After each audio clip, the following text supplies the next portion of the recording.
This is Adam Gorney on the Rivals Signing Day show, joined by West Virginia coach Neal Brown. And another year down and another day that you prepare for this, but you're never really ready for it, right? Let me tell you that, the recruiting never stops. As you know, created a whole industry there, and you stay busy as well. But, we've got guys signed. I've been on the phone with transfer guys, a couple guys that are going to sign in February, and then all our 24 top prospects. So we got some that signed for sure today, and then working on ones for next year and beyond. Yeah, it never stops. And, you still look good, and I look terrible. So thank God my wife hasn't left me yet. But let's talk transfer portal first. Neal, what do you make of it? Does it need some guardrails around it, or is this really just the reality now that we're facing? So it's the reality. And I'm not a guy that's going to sit here and whine about yesteryear. Sure. But I think it's going to continue to evolve. We've made some positive strides. I think the portal windows are important. So we're in the first portal window right now, and it started, kind of a week after the regular season. I think that dead period was critical, where you could have one-on-one meetings with your players and be able to address them before the contact period started. And it goes to January 15th or whatever. I think the 7 days after the national championship game. So I think that's an improvement. Fans got to understand that's just when guys can enter. It's not necessarily when they come out. I think the two things that we got to look at, and I should say this, so there's another transfer window that'll happen in May as well. So I think as it evolves, we've made some strides. There's two areas we've got to continue. The first one is we've got to figure out the name, image, and likeness piece to the transfer portal. Because right now what we essentially have is free agency, like the professional sports without rules. Every other professional sport that has free agency, they have rules in place. We don't have those. There's not salary caps. There's not collective bargaining. None of those things are in place. So that's the first and major thing that we've got to figure out is, okay, how do we – and I'm for student athletes making money. And Adam, and this is my stance on this. College athletics is in the position we are in right now, football, men's basketball, because of the lack of decision-making in the past, is the revenue should have been shared with the student athletes. And I'm not in the camp that student athletes are getting taken advantage of. Like our facilities here is like a day spa. We've got cryo, we've got everything. We feed them with chefs. They're very well taken care of. But if you're a football player or at the Power 5 level, or men's basketball, women's basketball, whatever it is, like they should get a part of the revenue. Yeah. Look at these TV contracts. They should get a piece of the revenue. But for whatever reason, the decision makers in college athletics didn't do that. And so now we're in this where it's name, image, and likeness, and guys are making money, which I'm for.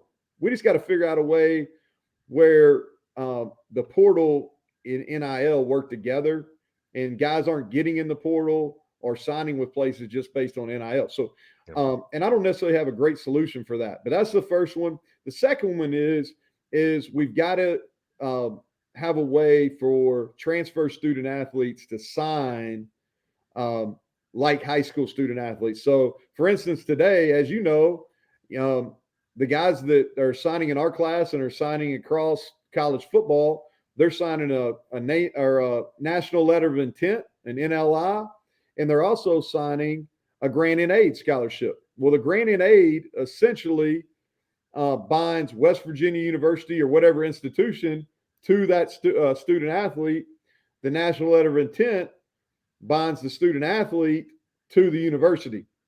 Well, in transfer world, we can issue a grant in aid, but the grant in aid really only binds the institution to the transfer student athlete. The reverse, there's not a national letter of intent right now for transfer student athletes. So there's really no close in the recruiting or the recruitment of a transfer student athlete until they actually enroll and then start classes. So again, we've got to figure out how to manage the the name, image, likeness, and we've got to figure out kind of a way for the transfer student athletes to sign where it's binding both ways. Down the stretch, Neal, you things really started to pick up. Beat Oklahoma, go to beat Oklahoma State. It seemed like things were really going well. That momentum, how important was that to carry in to finishing off this class and getting it done? Well, I think how you finish is always important. Most of our guys were committed. I think we had really good leadership in our recruiting class. And I think that if you look at Rodney Gallagher on the offensive side of the ball, who is really a local guy. He's Pennsylvania, Uniontown, Pennsylvania. I'll tell you how close he is, Adam, is when I go home and I get on the interstate, I get off at the Uniontown, Pennsylvania exit, right? And I live in West Virginia. So he's within a 30-mile radius of here. That was critical for us. You know, he's a brand name and a guy that really committed early, and he did so because of relationships and his opportunities to stay close to home. But he provided us excellent leadership on that side of the ball. And then Josiah Trotter, who I think has handled the recruiting process as well as anybody I've been involved with, really a testament to he and his family. You know, he has done the same thing on the defensive side of the ball, and both of those guys committed within days of each other. And we've had relationship. This is the first real class where we've been able to recruit them the whole time without COVID restrictions and so all these guys we're signing have been here multiple times. It's been a fun process, and they're not only, most of these guys, we know everything about them, and not only are they're high-end players, they're high-end people. Yeah. One of the guys that might not have the greatest measurables or whatever else, and just doesn't blow you away physically, is James Hurd, but he's productive as can be. Player. Awesome player. Yeah. What did you see early on to say we need to get this guy, and then to close on him? So pass rushers, when we start evaluating pass rushers, I'm looking at two things: ball get off and lack of wasted movement. When you watch him, his ball get off is elite, and you can improve that, but that's not something you teach. And his ball get off's elite, and he doesn't waste movements. You know, he's not false stepping, he's not going wide. He's point A to point B, and that's a natural ability to rush the passer. He's going to gain weight. He's strong. We're going to put weight on him. He'll be here in a couple weeks to start school. He'll play for us game one.